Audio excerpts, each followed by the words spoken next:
সবাইকে স্বাগত জানাচ্ছি প্রবাসের সংবাদে। পুরো আয়োজনে আপনাদের সঙ্গে আছি আমি আসিফ টিপু। মিরপুরের রূপনগর আবাসিক এলাকায় গার্মেন্টস ও কেমিক্যাল গোডাউনে আগুনে নিহতের সংখ্যা বেড়ে 16 জনে দাঁড়িয়েছে। হতাহত আরও বাড়তে পারে বলছে ফায়ার সার্ভিস। প্রত্যক্ষদর্শীরা জানিয়েছেন, প্রথমে কেমিক্যাল কারখানায় আগুন লাগে, পরে অন্তত 15টি বিস্ফোরণে মুহূর্তেই তা ছড়িয়ে পড়ে পাশের পোশাক কারখানায়। এ ঘটনায় শোক জানিয়েছেন প্রধান উপদেষ্টা ডক্টর মোহাম্মদ ইউনূস। মাসুদ সুমন জানাচ্ছেন বিস্তারিত। রাজধানীর আবাসিক এলাকায় অরক্ষিত কেমিক্যাল গোডাউন, যেন ঘুমন্ত আগ্নেয়গিরি।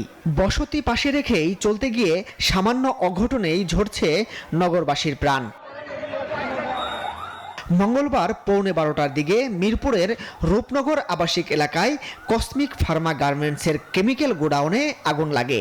মুহূর্তেই বিকট শব্দে 10 থেকে 15টি বিস্ফোরণে আগুন ছড়িয়ে পড়ে রাস্তার বিপরীত পাশের গার্মেন্টসে। উদ্ধারে এগিয়ে আসে বিইউবিটি বিশ্ববিদ্যালয়ের শিক্ষার্থী সহ স্থানীয়রা। 16 মিনিট পর 5টি ইউনিট নিয়ে আগুন নেভানোর কাজে নামে ফায়ার সার্ভিস। 1টা নাগাদ যোগ দেয় আরও 4টি। যারা ভলেন্টিয়ার এবং ফায়ার সার্ভিসের লোক ছিল তারা অনেকে আহত হয়েছে। মানুষ খালি করতে থাকে, আর এর মধ্যে হচ্ছে পৌনে 12টার দিকে হচ্ছে ফায়ার সার্ভিসের 2টা গাড়ি আসে।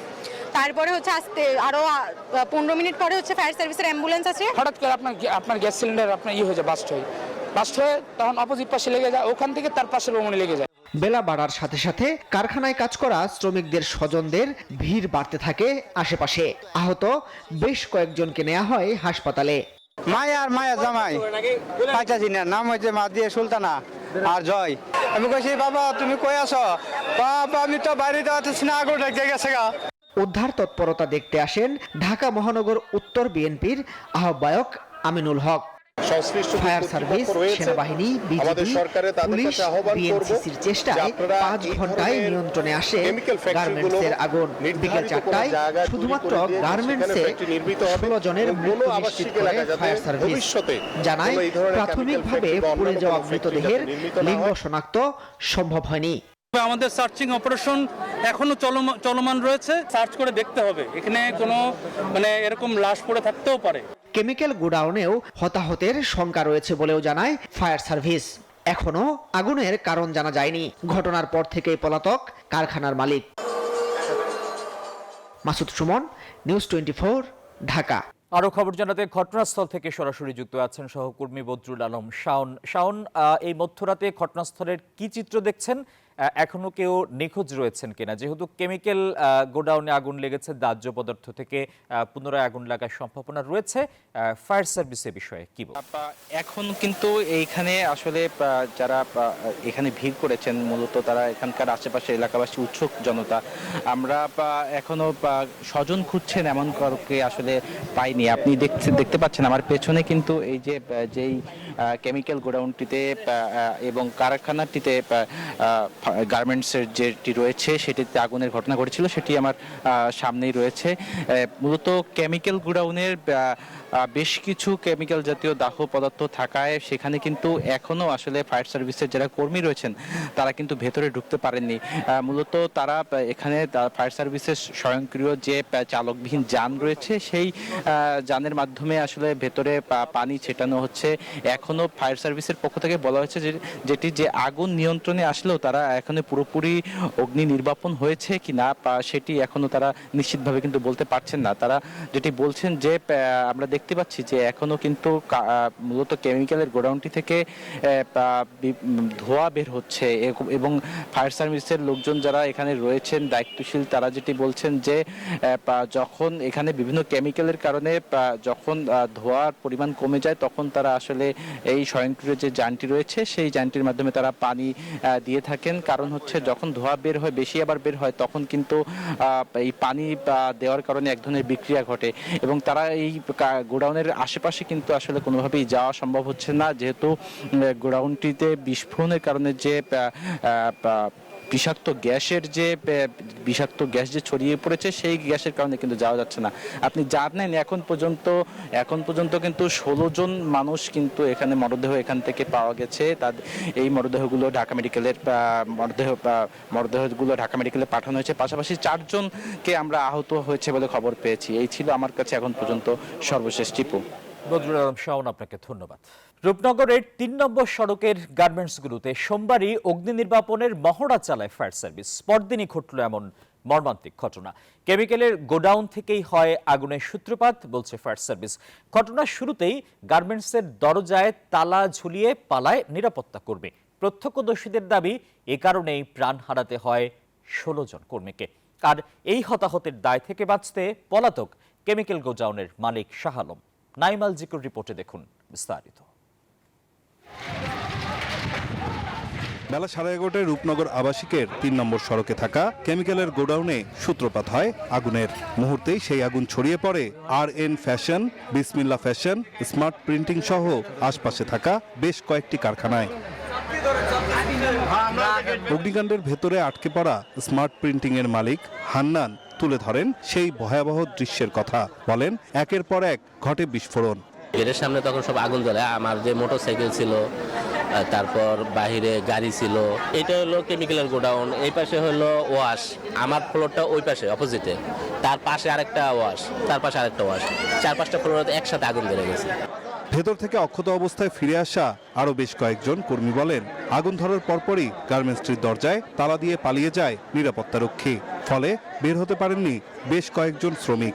আগুনের সূত্রপাত হয় সেই কেমিক্যালের গোডাউন থেকে বলেও দাবি করেন তারা।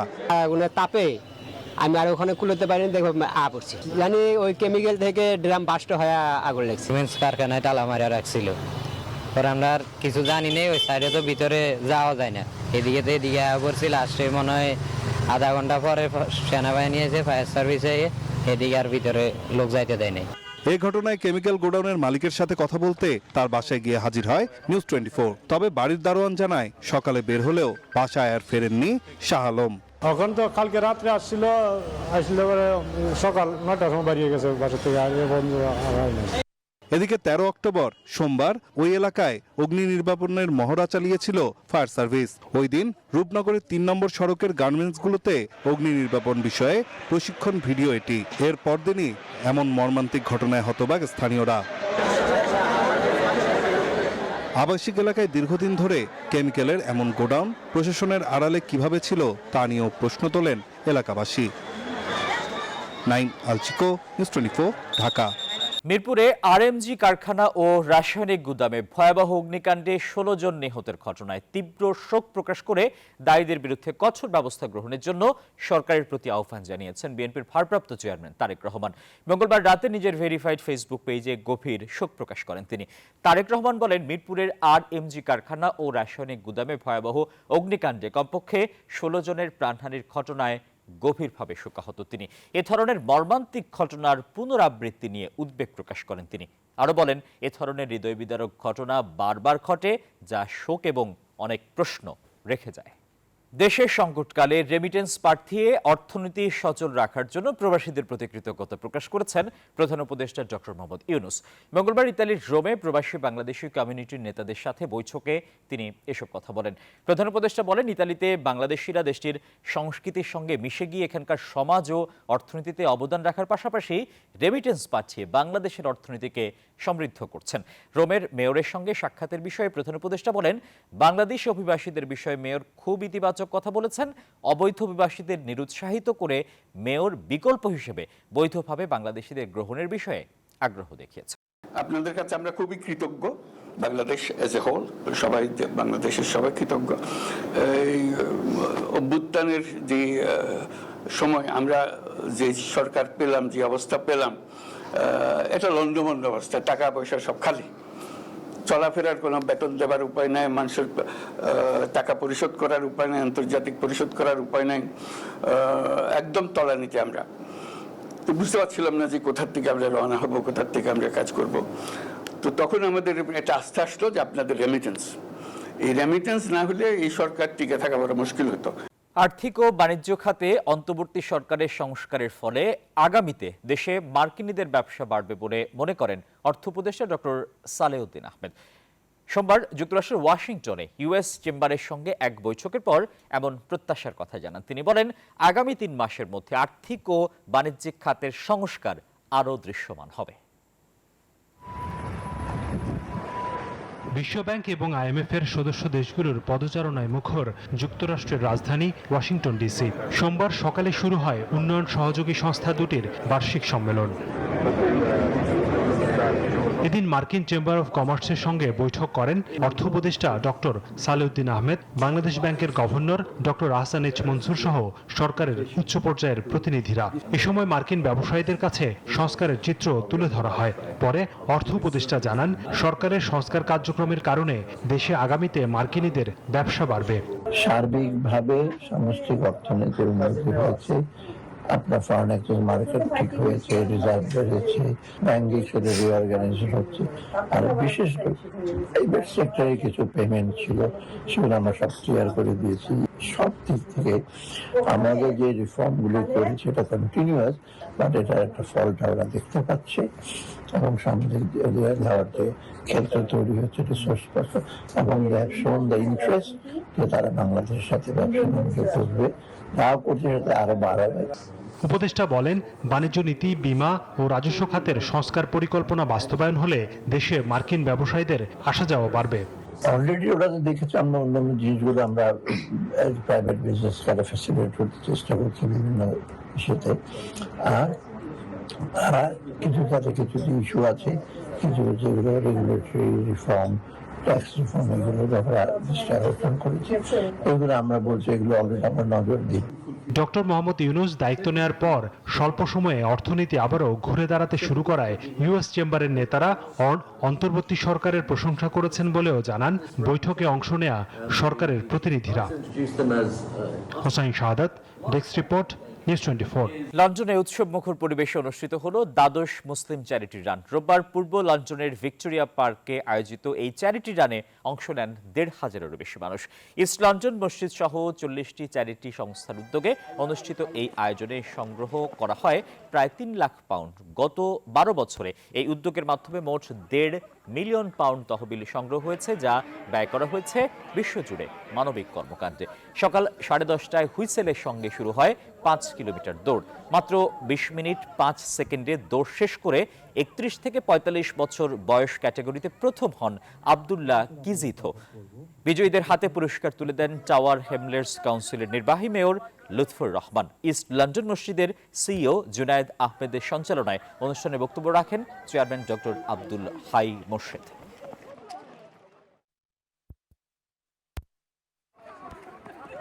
আলহামদুলিল্লাহ, আমরা আজকে রান করছি on behalf of Al Khair foundation, charity organizations that have branches over 83 countries across the globe.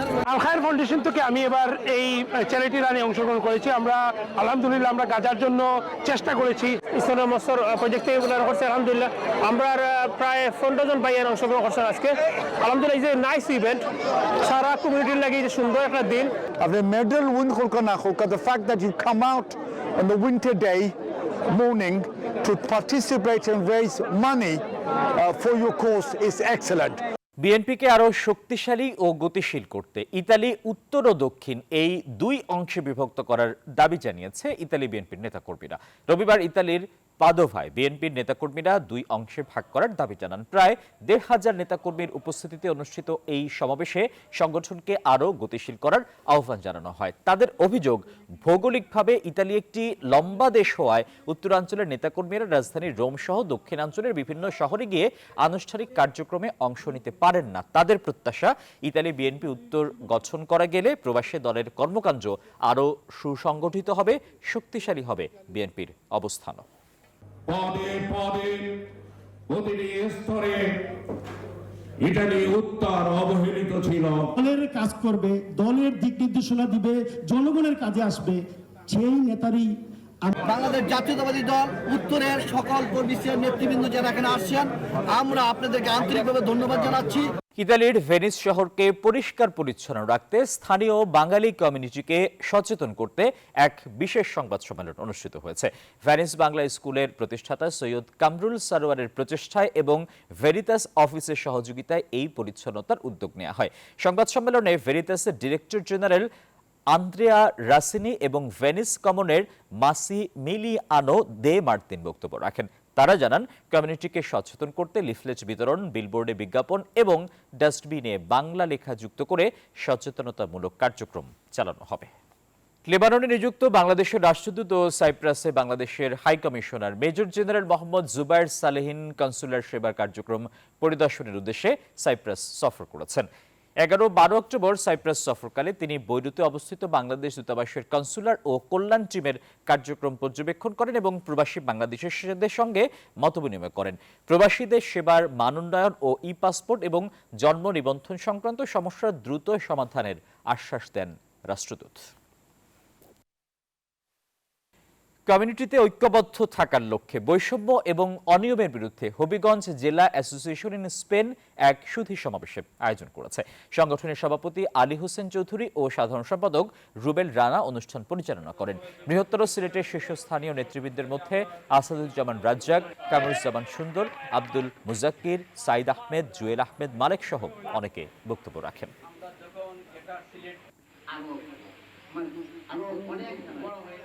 Saudi আরবের পশ্চিমাঞ্চল বিএনপির সকল অঙ্গ ও সহযোগী সংগঠনের পক্ষ থেকে দলটির প্রতিষ্ঠাতা শহীদ রাষ্ট্রপতি জিয়াউর রহমান ও তার পরিবারের সদস্যদের নামে ওমরা পালন করা হয়েছে। বিএনপির কেন্দ্রীয় নির্বাহী কমিটির আন্তর্জাতিক বিষয়ক সম্পাদক ও সৌদি আরব পশ্চিমাঞ্চল বিএনপির আহ্বায়ক আহমেদ আলী মুকিম বাংলাদেশের রাজনৈতিক কর্মসূচি শেষে দীর্ঘদিন সৌদি আরবে ফিরে আসেন। বিএনপির ভারপ্রাপ্ত চেয়ারম্যান তারেক রহমানের নির্দেশে তিনি ওমরা পালন করেন। ওমরা শেষে জিয়া পরিবার, দলের প্রয়াত নেতৃবৃন্দ, জুলাই আন্দোলনের শহীদ এবং সৌদি আরব যুবদলের সভাপতি আব্দুল মান্নানের সুস্থতা ও মাগফিরাত কামনা করে বিশেষ দোয়া অনুষ্ঠিত হয়।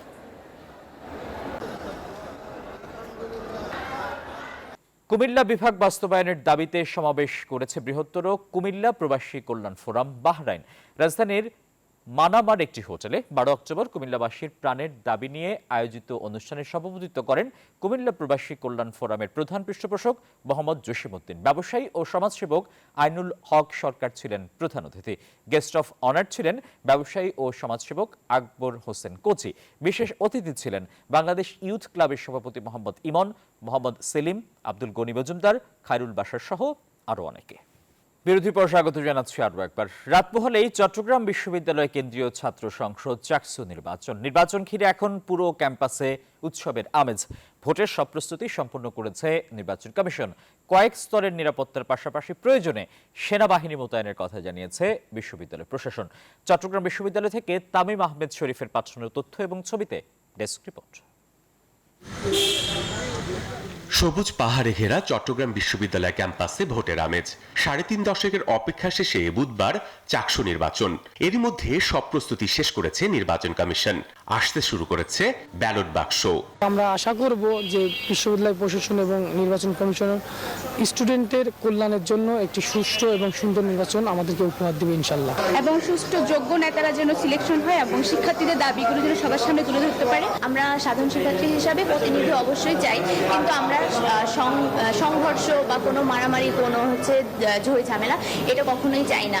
চাকসু হল সংসদ নির্বাচনে মোট 13টি প্যানেলে প্রতিদ্বন্দ্বিতা করছেন 907 জন প্রার্থী। এদের মধ্যে চাকসু 26টি পদে প্রার্থী 415 জন এবং বিভিন্ন হল সংসদের 14টি পদে প্রার্থী 492 জন। এবারে নির্বাচনে ভোটার সংখ্যা 27,000-এর বেশি। এর মধ্যে 16,000 ছাত্র এবং 11,000 ছাত্রী। ভোট গ্রহণ হবে ওএমআর পদ্ধতিতে সকাল 9টা থেকে বিকেল 4টা পর্যন্ত। আমরা চাই যে আচরণ বিধি লঙ্ঘন থেকে শুরু করে যে কোনো বিষয়, কোনো কেন্দ্রে যদি কোনো ঘটনা ঘটে তাৎক্ষণিক যেন কুইক রেসপন্স প্রার্থীরা এবং ভোটাররা পায়, এটা নিশ্চিত করা দরকার। আর 2 নম্বর বিষয় হলো যে আমরা চাই যে আমরা যেই তারিখে ভোট দিব সেই তারিখে যেন ফলাফল হয়। নির্বাচন কমিশনের তথ্য মতে 15টি হলের জন্য 5টি ভবনে থাকবে 60টি ভোট কেন্দ্র। প্রতিটি কেন্দ্রে গড়ে 400 থেকে 500 জন শিক্ষার্থী ভোট দেবেন। একজন ভোটারকে সর্বমোট দিতে হবে 40টি ভোট। ব্যালট পেপার সিক্রেট, এটা কালকে ছাড়া আমরা বিতরণ করব না, কিন্তু ব্যালট বক্স, তারপর যে সকল বিষয়গুলো সিক্রেসি নাই, মনে করেন আপনার কলম, তারপরে ইউটেনসিলস, তারপর জনবলের তালিকা, ভোটার তালিকা, এগুলো আমরা পাঠিয়ে দিচ্ছি কেন্দ্রে কেন্দ্রে, যাতে কালকে চাপ না থাকে আর কি। নিরাপত্তা নিশ্চিত করতে পুলিশের পাশাপাশি র্যাব, বিএনসিসি, রোভার স্কাউট ও বিশ্ববিদ্যালয় নিরাপত্তা বাহিনী দায়িত্বে থাকবে। স্ট্রাইকিং ফোর্স হিসেবে সেনাবাহিনী প্রস্তুত থাকবে বলে জানিয়েছে প্রশাসন। আমরা স্পষ্ট বলে দিচ্ছি, রাজনৈতিক কর্মী যিনি হন না কেন, নির্বাচন কমিশন যাদেরকে অনুমোদন দেবেন না তারা এই বাউন্ডারি প্রবেশ করার সুযোগ থাকবে না। প্রয়োজনে যদি কোনো পরিস্থিতি তৈরি হয়ে থাকে আমরা স্ট্রাইকিং ফোর্স হিসেবে তাদের সাথে যোগাযোগ করে সমন্বয় করে রেখেছি। জার্নালিস্টকে হলের স্টুডেন্ট চেনার কথা না, তো এই আইডিটা দিয়ে ঢুকে কিছু করতে পারে।